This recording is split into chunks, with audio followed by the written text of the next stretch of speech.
Menyelamatkan diri dengan cara apa? Dengan cara mereka manfaatkan UNRWA, masalah bantuan dan bantuan kemanusiaan. Jadi seolah-olah bahwa Israel itu tidak cukup mensuplai bantuan kemanusiaan dan akan terjadi bahaya kelaparan di Gaza. Tapi ternyata bantuan kemanusiaan yang masuk dari PBB dan dari lembaga-lembaga lain di seluruh dunia ternyata dicuri oleh Hamas sendiri. Terus kemudian bantuan kemanusiaan ini dipegang oleh Hamas, baru sesudah itu dijual kepada rakyat sendiri. Jadi artinya harusnya harusnya rakyat Gaza, rakyat Palestina yang di Gaza itu bisa memperoleh bantuan itu secara gratis, free. Ini malah harus beli dari Hamas. Kenapa? Karena Hamas sudah nggak punya uang. Karena kalau dia nggak punya uang, bagaimana dia bisa menggaji teroris-teroris binaannya ini? Nah, ini yang jadi persoalan.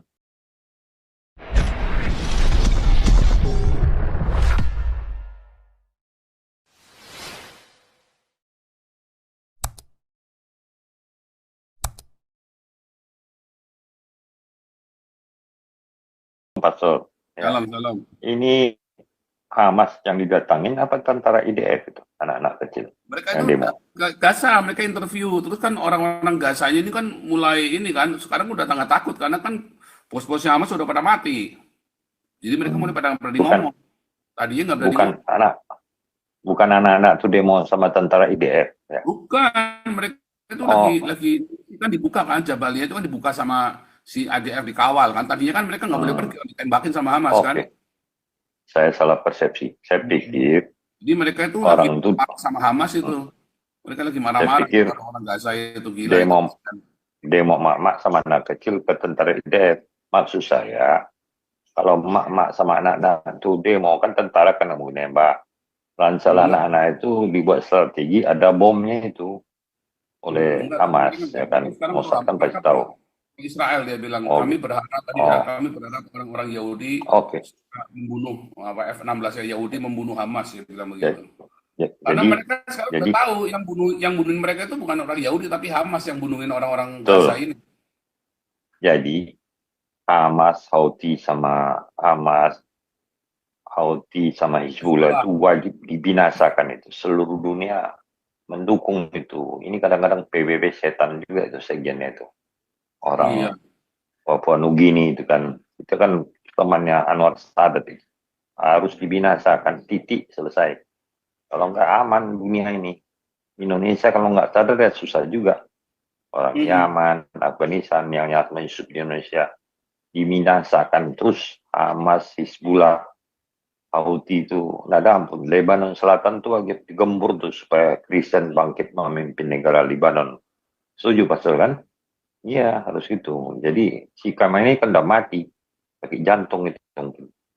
Ya saya udah tanya Haji, nggak tahu dia. Sakit jantung mati dia itu. Mungkin bunuh diri, ya kan? Daripada dibunuh rakyatnya kan. Iran siapa dulu Pahlawi itu pasti balik gitu. Sesuai dengan dia Pak Paul. Yakin deh. Ya, oke, saja. Tapi gila ya. Lanjut yang lain. Gila loh ini ya. Mereka jadi sekarang mereka sadar ya. Sekarang rakyat Palestina sudah sadar bahwa biang keroknya ini ya Hamas. Dan sebenarnya kita tahu dari dulu, cuma mereka nggak berani ngomong katanya karena bisa dibunuh mereka kalau berani ngomong. Sekarang pemimpin Hamas sudah pada mati ya. Ini sekarang iya. Tentang nasional, Pastor. Ya. Ya. Statement Rocky Gerung itu betul, tapi maaf ya. Kali ini betul, kali ini Pak. Biasanya salah Pak. Kali ini betul Pak. Rocky Gerung.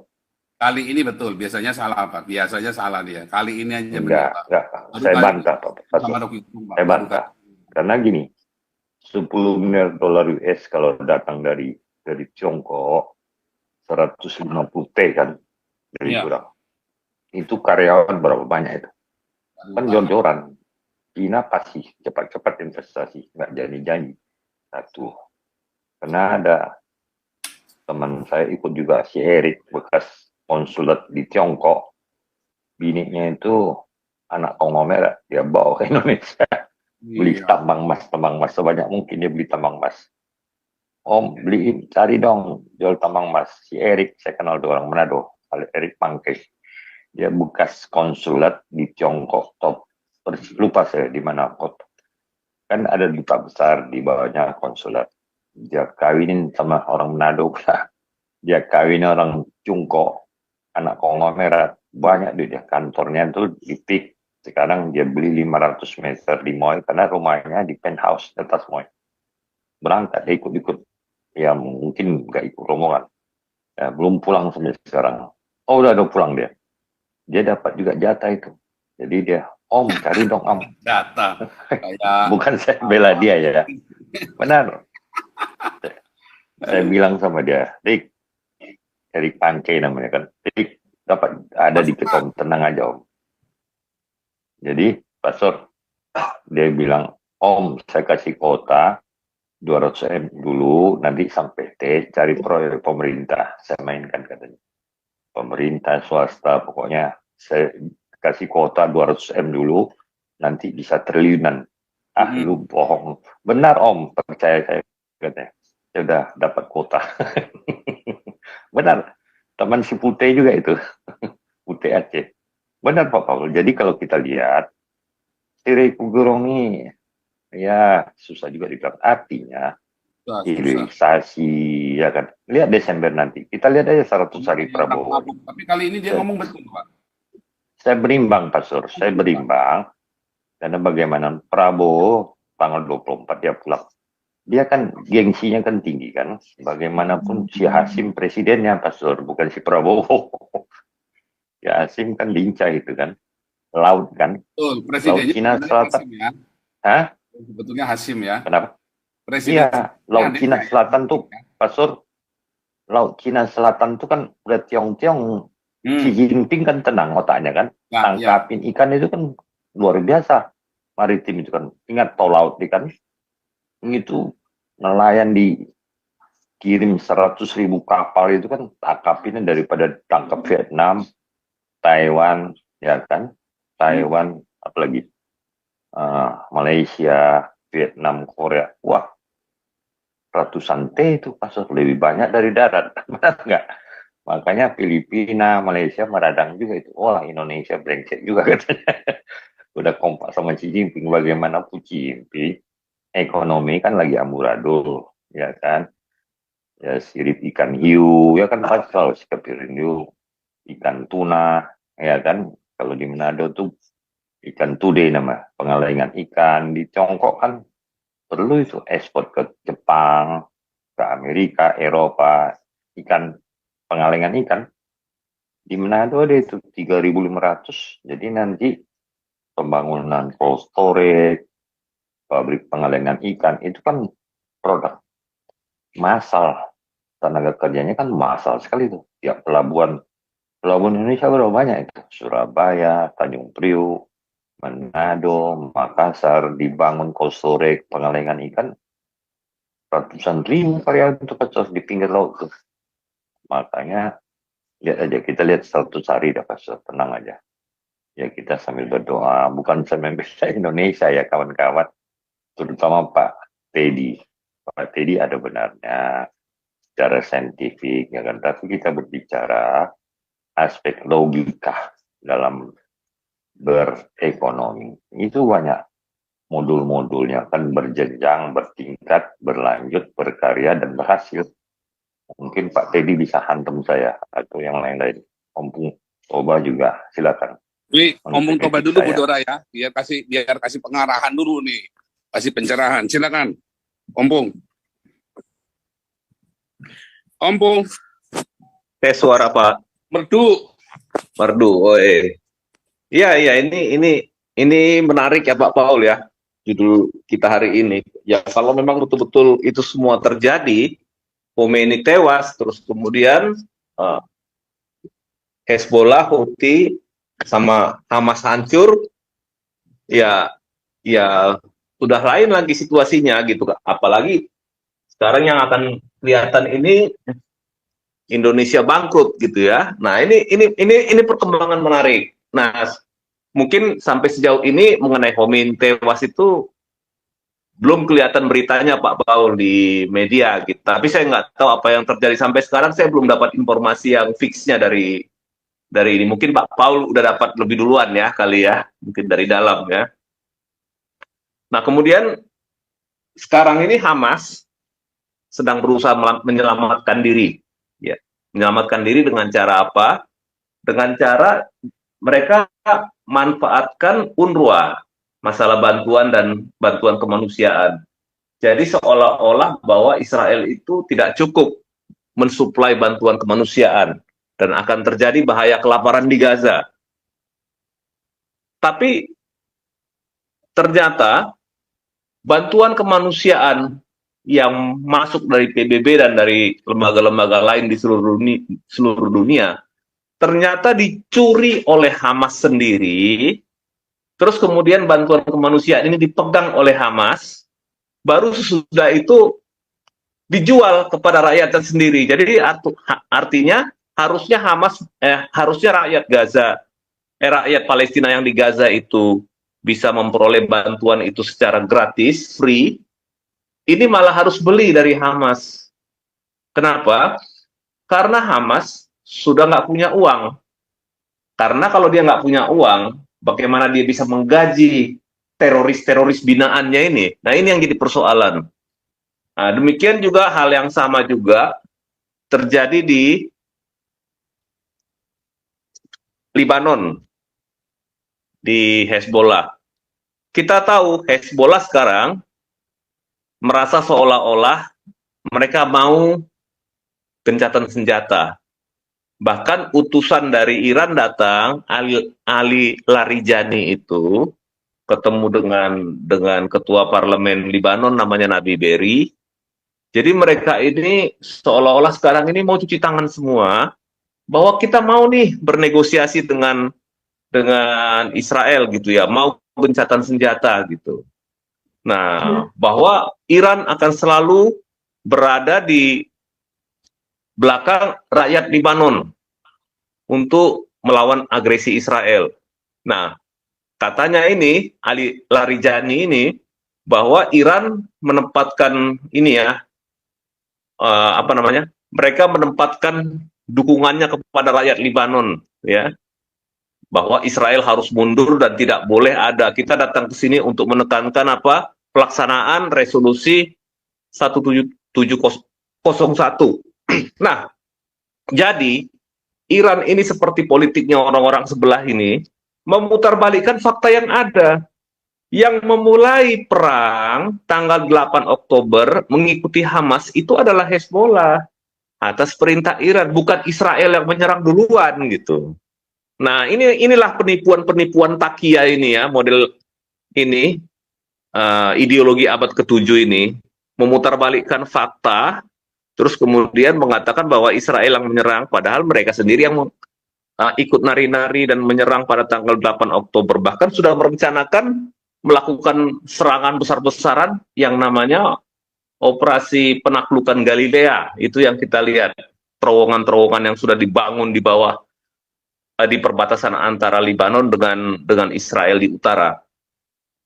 Nah, jadi artinya begini, menurut penafsiran yang saya lihat di media-media Konoha, bahwa resolusi 1701 itu seolah-olah nggak boleh ada senjata dari luar Libanon, misalkan semisal Israel. Jadi penafsiran terhadap resolusi 1701 itu seolah-olah buat mereka itu bahwa senjata Hezbollah boleh gitu. Nah, inilah penipuan licik yang dilakukan oleh orang-orang sebelah ini terhadap dunia. Tetapi saya kira sekarang mereka nggak bisa lagi menghindar, ya, nggak bisa lagi menghindar bahwa ya Iran dan Hezbollah lah yang sesungguhnya pelanggar resolusi 1701 dan yang memulai perang di tanggal 8 Oktober. Jadi mereka merasa bahwa bisa menang melawan Israel, ya, sesudah mengikuti serangan yang dilakukan di Hamas di Gaza, dari Gaza. Nah itu yang terjadi. Nah sekarang kalau kita lihat untuk Iran sendiri, mereka yang takut itu kepada masalah sanksi ekonomi maupun nanti katakanlah pemerintahan Amerika yang akan datang akan mengenakan sanksi dan hukuman yang super ketat gitu. Tetapi harus hati-hati. Israel tidak boleh berhenti. Kenapa? Inilah saatnya yang paling tepat untuk menghancurkan Iran.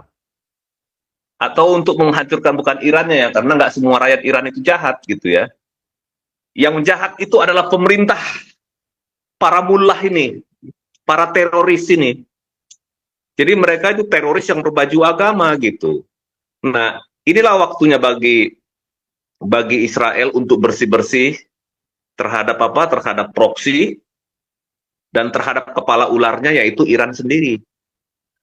Nah, itu yang terjadi. Kemudian kalau kita lihat, kalau Konoha ya udah jelas melenceng jauh lah dari politik bebas dan aktif. Sudah melenceng jauh. Artinya sekarang ini berita yang saya baca tadi, seluruh pembangunan infrastruktur yang baru itu dihentikan dulu. Presiden Prabowo sudah bicara seperti itu. Artinya tidak ada lagi pembangunan infrastruktur yang baru dan semua pengeluaran departemen-departemen untuk apa? Untuk keluar negeri, seminar atau apa semua di stop. Jadi sekarang nomenklatur yang banyak, yang 100 menteri lebih ya, menteri dan wamen itu udah begitu banyak, sementara dana nggak ada, investasi nggak ada, ya, investasi nggak ada. Nah bahkan yang terjadi adalah orang-orang melarikan modalnya ke luar negeri. Nah, hancur-hancuran lah memang, terus terang aja, bangkrut. Kalau nggak hati-hati nih ke depannya ini bangkrut. Saya malah 6 bulan ke depan ini, ya terus terang masih agak ini ya, agak harap-harap cemas juga ini mengamati perkembangan ekonomi ini gitu. 6 bulan ke depan ini kita lihat. Ya oke lah lewat 100 hari. Ini akan seperti apa? Belum kelihatan ini bentuknya gitu. Karena apa? Berkat boykot terhadap produk Israel yang sejak perang ini mulai itu diteriakkan oleh kaum kadrun sebelah ini, sekarang Pizza Hut sudah menutup banyak gerainya. KFC sudah menutup sudah sejak lama gitu. Bahkan beberapa gerai dari Starbucks sudah tutup. Artinya pengangguran sudah nambah mungkin ratusan, mungkin bahkan sudah ribuan. Sudah ribuan pengangguran yang bertambah gitu ya. Nah, inilah produk daripada ideologi antisemitik itu ya. Nah, jadi akhirnya yang menderita itu adalah rakyat Konoha sendiri menjadi pengangguran gitu. Nah, belum lagi nanti ada rencana penaikan pajak, pertambahan nilai 12% dan lain-lain. Kita belum tahu dampaknya sampai di mana gitu. Yang jelas, lapangan pekerjaan akan semakin sulit. Ya, akan semakin sulit, terutama buat generasi muda. Masyarakat di Konoha itu hidup dari tabungan. Dan makin lama tabungan itu makin habis. Ya, makin habis tabungan itu yang mungkin dikumpulkan oleh orang tuanya, oleh kakeknya dari zaman Soeharto dulu. Jadi orang-orang Indonesia itu mencapai yang namanya bukan kesejahteraan penuh ya, tetapi juga bisa melakukan penyimpanan apa yang dia cari dari kehidupannya sehari-hari. Di zaman Orde Baru, Bo, gitu. Bukan di zaman reformasi gitu. Zaman reformasi itu menghabiskan. Nggak ada pertumbuhan ekonomi yang signifikan, bahkan investasi perlahan-lahan pergi melarikan diri gitu. Nah, sesudah itu sekarang ini yang sedang mulai diangkat-angkat di Konoha itu adalah isu-isu rasis ya. Isu rasis anti Tionghoa, anti ini dengan cara apa? Dengan cara mengangkat-angkat persoalan proyek strategis PIK 2 ini. Nah, ini belum, arahnya sudah mulai kelihatan ke sana gitu. Jadi seolah-olah mau mengulang peristiwa 98 lah, nanti lama-lama sudah dicipta kondisi ke arah sana. Nah, mudah-mudahan nggak terjadi, karena kalau ini sampai betul-betul nanti diangkat-angkat terus ya, sama kadrun-kadrun ini nanti akan membuat apa? akan membuat pemulihan ekonomi itu akan semakin lambat, Pak Paul. Semakin lambat dilakukan. Nah, jadi memang kompleks ya kalau kita ngelihat apa yang dihadapi oleh Konoha ini. Konoha ini, generasi sekarang ini diwariskan oleh suatu framing, ya, diwariskan oleh suatu politik yang sifatnya politik antisemitik dan rasis. Tapi dikatakan bahwa politik antisemitik dan rasis ini dibuat seolah-olah berlindung di balik pembukaan undang-undang bahwa Konoha itu adalah anti penjajahan, yang sampai sekarang sulit untuk dibuktikan bahwa Israel melakukan penjajahan, gitu ya. Nggak ada buktinya. Saya berusaha untuk cari buktinya, ya yang terjadi adalah perang tahun 1948 di mana kelima negara Arab menyerang dan kalah, akhirnya kehilangan wilayah. Tetapi kalau dicari apakah Israel merebut wilayah negara Palestina, wilayah Kesultanan Palestina, atau wilayah apa, atau misalkan ada bangsa Palestina, sampai sekarang bukti arkeologi, bukti sejarahnya nggak ada gitu. Bahkan yang paling menyedihkan, UNESCO, Badan PBB, digunakan untuk meniadakan hak Israel atau klaim sejarah terhadap apa? Terhadap Temple Mount. Mengatakan bahwa Temple Mount itu adalah tempat sucinya orang sebelah gitu ya. Tempat sakralnya orang sebelah. Mana mungkin lah. Banyak bukti mengatakan, bukti sejarah maupun bukti arkeologis menunjukkan bahwa itu adalah sisa dari kuil pertama, kuil suci pertama dan yang kedua gitu. Nah, ini yang terjadi. Jadi kalau kita lihat, ya mudah-mudahan kalau sekarang ini ya, ini kan perang sudah searah dengan yang diinginkan oleh Israel. Kemudian dari sisi publikasi, dari sisi propaganda lah kita lihat ya. Propaganda palsunya orang-orang sebelah dan kaum teroris ini, terutama yang Iran, itu sudah mulai melemah akhir-akhir ini. Sangat melemah. Tadinya kan hampir semua dengan kekuatan dana mereka bikin propaganda di seluruh dunia. From the river to the sea, Palestine will be free. Sekarang sudah nggak ada lagi. Kenapa? Amerika sudah mulai melarang. Nanti di era Trump, Jerman sudah melarang. Kemudian negara-negara Eropa yang lain akan menyusul. Karena apa?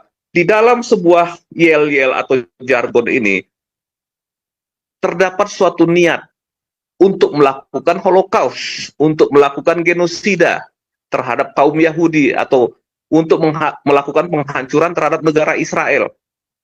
Ya. Jadi ini bukan sekedar masalah pendudukan, masalah kemerdekaan atau masalah penjajahan. Ini adalah kebencian terhadap satu kaum yang dipicu oleh apa? Oleh ideologi dari abad ke-7. Ya. Ini adalah kebencian yang dilestarikan. Tetapi modusnya yang digunakan adalah isu kemerdekaan. Itu sebetulnya. Nah, jadi kelihatannya Israel dalam waktu dekat ini akan bisa, katakanlah, melihat apa sebenarnya hasil daripada peristiwa Badai Al-Aqsa yang setahun ini kepada Israel. Nah, jadi semoga Israel tidak tanggung-tanggung. Di saat-saat kemenangan sudah di depan mata, anggur sudah diraih, tapi dilepas gitu. Karena apa? Karena tekanan publik dari seluruh dunia. Saya jadi ingat apa yang dikatakan oleh Golda Meir. Mungkin dalam soal ini dia memang benar ya. Lebih baik Israel dibenci oleh seluruh dunia daripada musnah, katanya gitu. Sebagai suatu bangsa. Nah, itulah dikatakan oleh Golda Meir. Artinya, Israel itu akan menerima risiko dia dibenci oleh seluruh dunia, oleh bangsa manapun.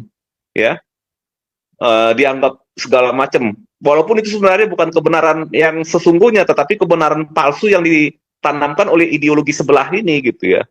Tapi daripada Israel musnah, mereka sudah mengalaminya hampir musnah ya, berkali-kali hampir musnah. Paling terakhir adalah pada Holocaust.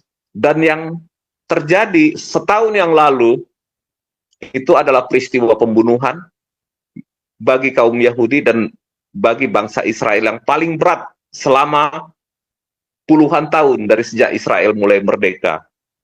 Nah, jadi ada hal yang menarik di sini ya, sekarang ini terus terang framing yang mengatakan bahwa Israel menjajah dan segala macam oleh framing palsu pendiri bangsa Konoha, yang sebetulnya itu bukanlah sesuatu isu yang serius bagi suatu kemerdekaan, tetapi itu sebenarnya adalah rasisme dan antisemitisme yang dibungkus oleh apa?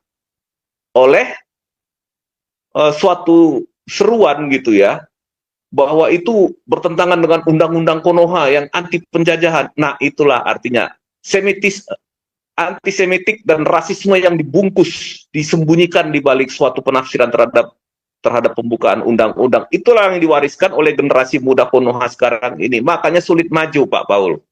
Oke, saya kira itu aja, Pak Paul. Mungkin yang lain bisa diskusi, nanti kita diskusi mengenai topik lebih dalam. Terima kasih, Pak Paul.